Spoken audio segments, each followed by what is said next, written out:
You know, if you take people, and I've told you this, and you expose them voluntarily to things that they are avoiding and are afraid of, you know, that they know they need to overcome in order to meet their goals, their self-defined goals. If you can teach people to stand up in the face of the things they're afraid of, they get stronger.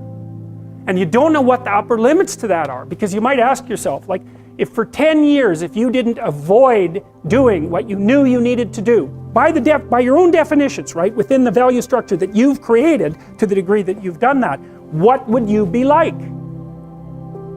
And so you could say, well, in part, perhaps the reason that you're suffering unbearably can be left at your feet, because you're not everything you could be, and you know it. And of course, that's a terrible thing to admit, and it's a terrible thing to consider, but there's real promise in it, right? Because it means that perhaps there's another way that you could look at the world, and another way that you could act in the world, so what it would reflect back to you would be much better than what it reflects back to you now.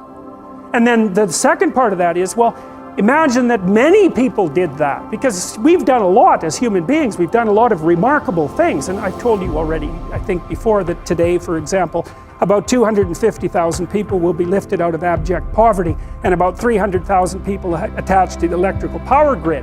We're lifting people out of poverty collectively at a faster rate that's ever occurred in the history of humankind by a huge margin.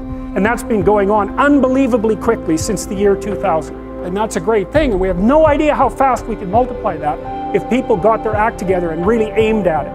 And so if your life isn't everything it could be, you could ask yourself, well, what would happen if you just stopped wasting the opportunities that are in front of you? You'd be, who knows how much more efficient?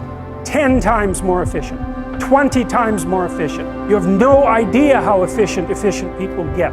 It's off the charts.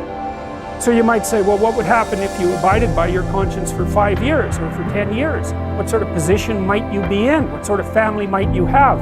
What sort of relationship might you be able to forge? And you could be bloody sure that a relationship that's forged on the basis of who you actually are is going to be a lot stronger and more welcome than one that's forged on the basis of who you aren't. Now, of course, that means that the person you're with has to deal with the full force of you in all your ability and your catastrophe, and that's a very, very difficult thing to negotiate.